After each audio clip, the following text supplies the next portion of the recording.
C'est fini, Paul Biya a quitté les affaires, voici le nouveau président. C'est officiel, Paul Biya a quitté les affaires de la CEMAC ce vendredi, c'est à l'issue du sommet des chefs d'État de la communauté tenu à Yaoundé dans la capitale camerounaise. À l'issue de cette 15e session ordinaire du sommet des chefs d'État de la CEMAC, le président centrafricain Faustin-Archange Touadéra a été porté à la tête de la communauté économique et monétaire de l'Afrique centrale. Lamida Mougou Belinga succède ainsi au président Paul Biya. Voici l'intégralité du dernier discours de Paul Biya en tant que président de la CEMAC. Messieurs les chefs d'État de la CEMAC, chers frères. Excellences. Mesdames, Messieurs.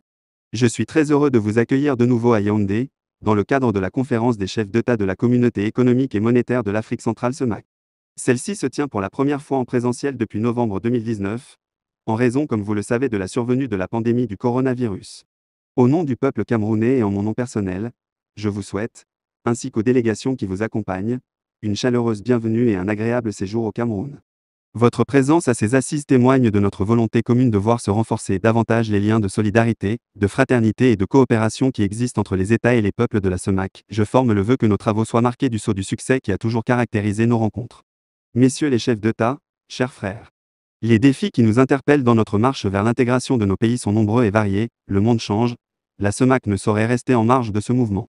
Comme vous le savez, le monde est devenu un village planétaire, les distances ne constituent plus un obstacle, les interconnexions s'entremêlent et nous sommes tous devenus dépendants les uns des autres. La guerre en Ukraine, avec la flambée des prix des denrées alimentaires et énergétiques qu'elle a entraînées, les vagues successives du Covid-19, avec ses répercussions sociales et économiques négatives partout dans le monde, sont là pour le démontrer. La pertinence des réformes structurelles que nous avons entreprises dans le cadre du programme des réformes économiques et financières de la CEMAC Profa CEMAC trouve sa justification dans notre prise de conscience des mutations profondes en cours dans le monde et dans notre sous-région. Cette rencontre nous offre l'occasion d'éminer entre autres l'état de mise en œuvre de ce programme qui, je le rappelle, est, selon les experts, la voie à suivre pour consolider la vitalité économique de notre sous-région. Elle nous permettra également d'aborder les conséquences de la guerre russo-ukrainienne sur nos économies, mais aussi la rationalisation des deux communautés régionales économiques de l'Afrique centrale, pour ne citer que ces points-là. En effet, notre volonté commune de promouvoir, de façon cohérente, le développement économique et social de nos pays, a fait apparaître la nécessité de la fusion de la communauté économique et monétaire de l'Afrique centrale CEMAC et de la communauté économique des États de l'Afrique centrale CEIC.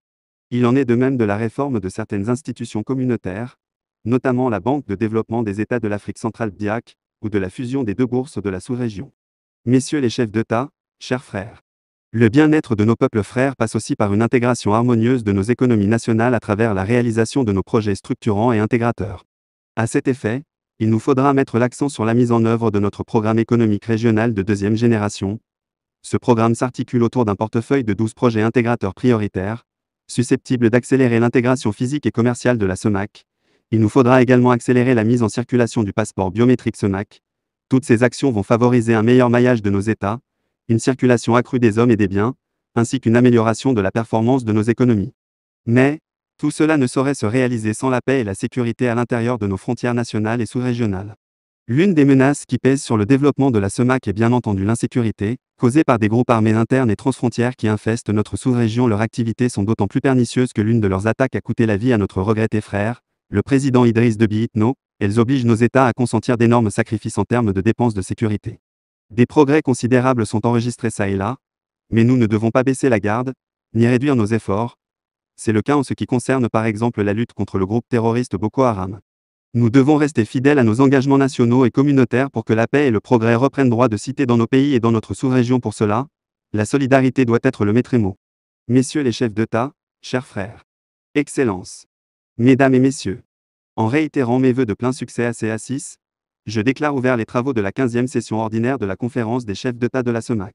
Vive la communauté économique et monétaire de l'Afrique centrale. Vive la coopération régionale. Je vous remercie.